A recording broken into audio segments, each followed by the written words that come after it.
Olá, irmãos, tudo bem com vocês? A paz do Senhor Jesus Cristo. Aqui é o pastor Rodrigo Ferreira, diretamente da congregação Resistência Cristã. Eu tenho uma palavra de Deus para você e antes desta palavra eu quero fazer uma oração. Depois dessa oração nós vamos trazer a palavra e você vai ser extremamente abençoado com esta palavra de hoje. Ore comigo em nome de Jesus. Senhor nosso Deus e Senhor nosso Pai, em nome de Jesus, fala conosco mediante a Tua palavra, que o Teu Espírito Santo desça sobre nós e que possa, meu Deus, revelar os nossos corações. Precisamos da Tua direção, precisamos do Teu auxílio, hoje e sempre, em nome de Jesus. Amém.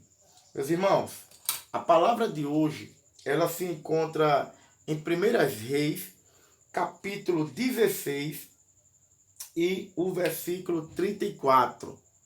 Primeiro livro de Reis, capítulo 16 e o versículo 34, que diz assim: Em seus dias, Hiel, o Betelita, edificou a Jericó. Morrendo Abirão, seu primogênito, afundou, e morrendo Segube, seu último, pôs as suas portas, conforme a palavra do Senhor que falara pelo ministério de Josué, filho de Nun. Ontem, na congregação física da Resistência Cristã, nós pregamos sobre esta palavra, mas eu senti que nós não demos tudo o que Deus queria, que na verdade deveria ser uma palavra, não apenas para ser pregada na congregação física, mas espalhada pelo Brasil para vocês e para todos aqueles que necessitam ouvi-la. Irmãos, esta palavra aqui, ela está direcionada, ela tem como base aquele acontecimento que houve na época de Josué, diante das muralhas de Jericó. Você sabe perfeitamente que as muralhas da cidade de Jericó representou um empecilho para que Josué e o povo de Israel não viesse alcançar a promessa de morar em uma cidade que mana leite e mel, como é o caso da Canaã. Então, toda vez que se fala em muralha de Jericó, se fala sobre aquele empecilho que existe entre a sua vida e o cumprimento da promessa que Deus tem para você. Assim sendo, você sabe que Deus, com um braço forte, ele derrubou as muralhas de Jericó, deu vitória ao povo de Israel e fez com que o povo passasse e alcançasse as promessas.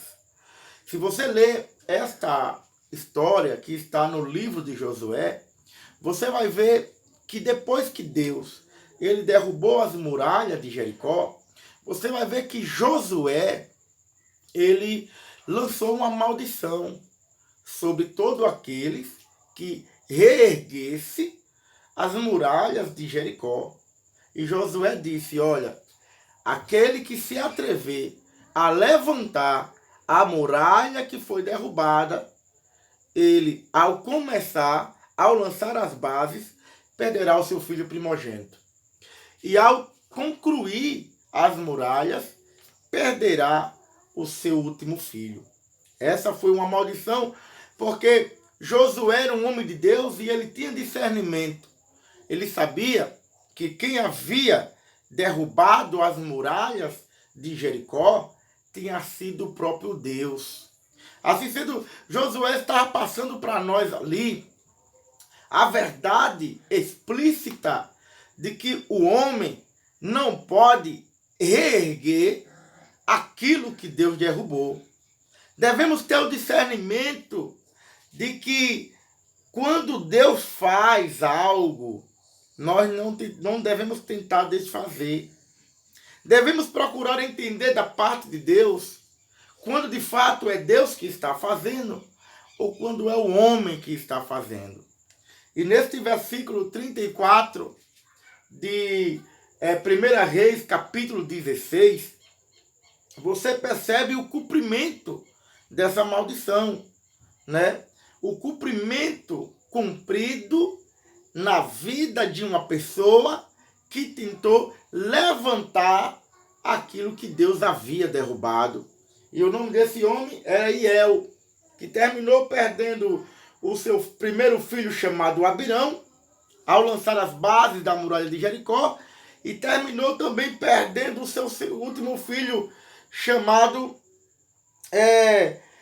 chamado Segube. Perdeu os seus dois filhos, o primogênito e o último. O que nós podemos encontrar neste homem chamado Iel é que ele é como muitos homens. Ele não tem discernimento. Primeira coisa, ele não tem temor de Deus. Com certeza, ele, por ser alguém daquela redondeza e por tentar empreender, levantar uma muralha que Deus derrubou, ele havia ouvido sobre essa profecia, sobre a maldição lançada na vida daqueles que tentassem levantar o que Deus derrubou. Mas ele não tinha temor. E ao empreender aquela empreitada, levantar o que Deus derrubou, perdeu o seu primeiro filho. O que já deveria ser o suficiente para que ele tirasse a mão e não insistisse em levantar o que Deus derrubou. Mas, infelizmente, por não ter discernimento e por não ter temor, a Bíblia diz que ele continuou a erguer a muralha que Deus derrubou e acabou perdendo o seu segundo filho. Essa é a trágica lição, essa é a trágica lição que todos nós, filhos de Deus, temos que ter, irmãos. Devemos aprender através dessas verdades que aquilo que Deus derrubou na nossa vida não pode ser reerguido. Não pode ser reerguido. Porque se Deus derrubou, é porque era algo que estava lhe atrapalhando. Se Deus tirou do seu caminho, se Deus tirou da sua vida, era porque era algo que estava lhe atrapalhando, estava impedindo você de alcançar os propósitos de Deus. Sabe, meus irmãos?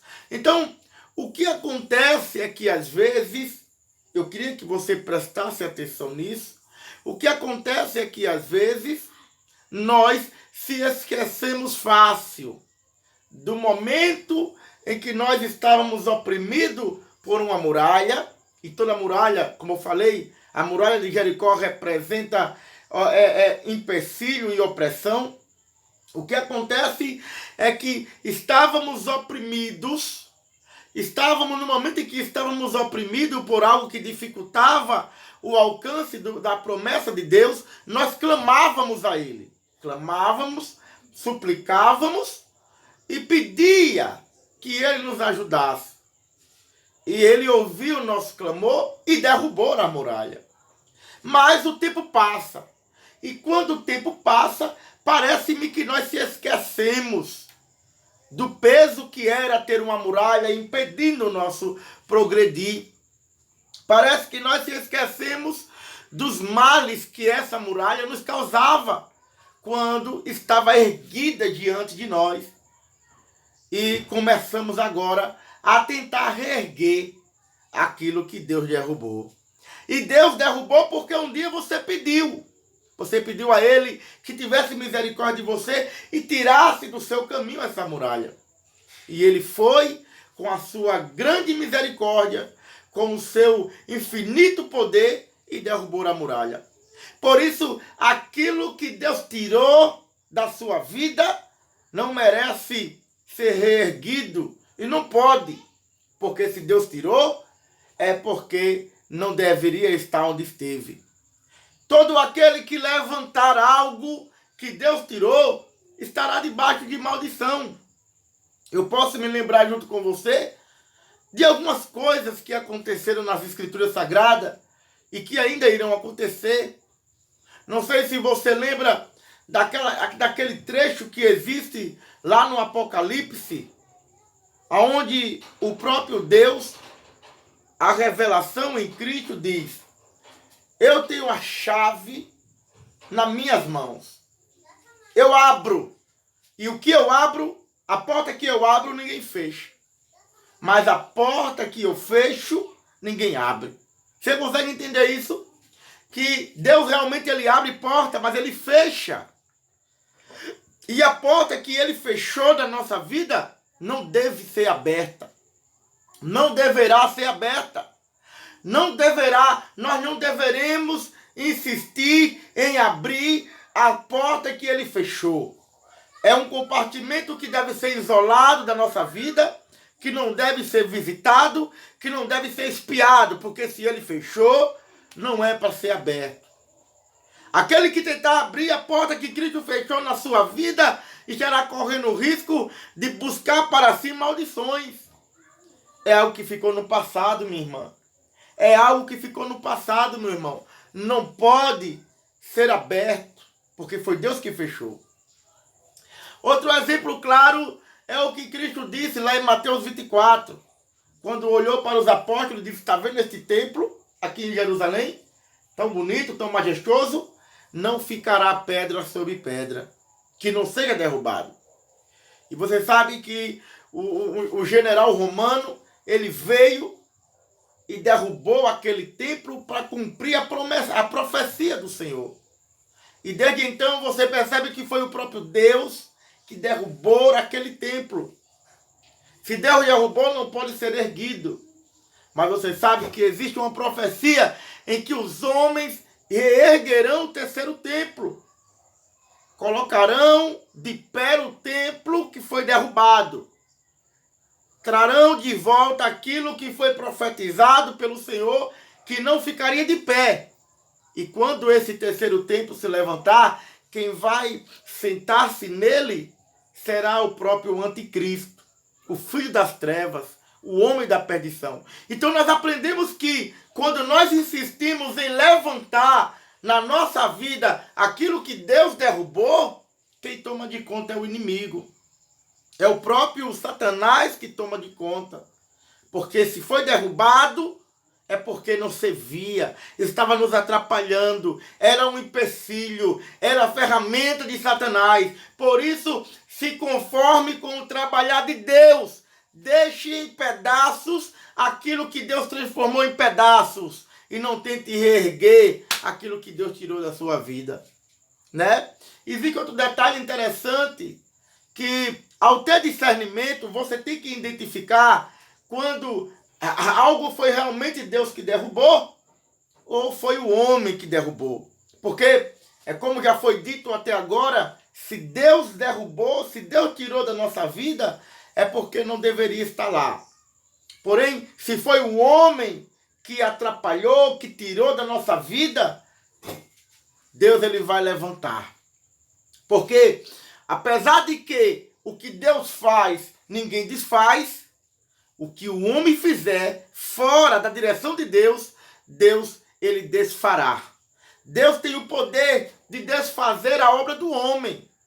Se um homem veio sobre você, se o braço da carne veio sobre você e desmanchou aquilo que Deus fez, não se turbe o vosso coração, porque vai ser erguido novamente. Deus vai erguer aquilo que foi derrubado fora da sua vontade. Deixa eu dizer uma coisa, Jesus Cristo também um dia falou sobre isso.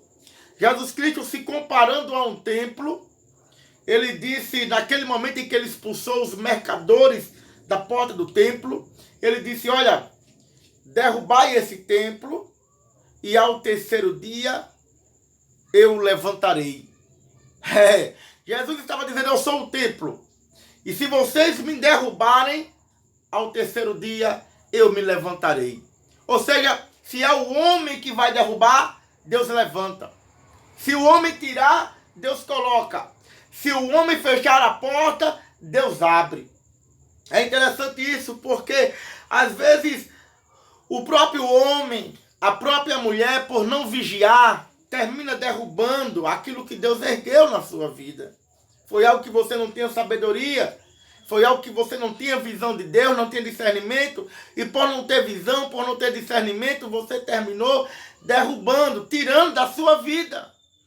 Mas não se preocupe, clame a Deus por misericórdia, já que hoje os seus olhos estão se abrindo, você está vendo que você derrubou, aquilo que foi Deus que levantou, já que hoje você está vendo que você perdeu aquilo que Deus lhe deu, e você perdeu porque não tinha visão, não tinha discernimento, não tinha sabedoria, clame agora por misericórdia, que Deus vai erguer. Aleluia! Deus é misericordioso. Se é o homem que derrubou, se é a mulher que derrubou, Deus tem o poder para levantar. Porém, meus irmãos, fique com esta palavra no seu coração, minha irmã. Fique com esta palavra no seu coração, meu irmão. Aquilo que Deus tirou, não tente voltar atrás, porque senão você pode pagar um alto preço. E se foi um homem que tirou de você, então somente clame por misericórdia, porque Deus vai colocar no lugar novamente. E tudo isso porque Ele é Deus, Ele é o Todo-Poderoso, é o grandioso Senhor dos Senhores. Que Deus continue te abençoando, meu irmão e minha irmã. Irmãos, a resistência cristã foi Deus que levantou. E aqui nós temos enfrentado muitas lutas e dificuldades. Eu, pastor Rodrigo, que vos falo, tenho sofrido na própria pele a pressão do inimigo todos os dias, seja enfermidade, seja luta diária, por causa dessa obra. Mas essa obra foi Deus que levantou, e ela não cairá, porque foi Deus que ergueu.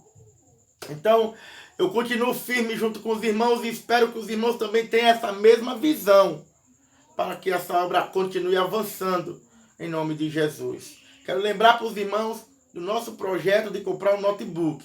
Deu uma parada nesses últimos dias, né? Nós estamos com R$1.800 guardado.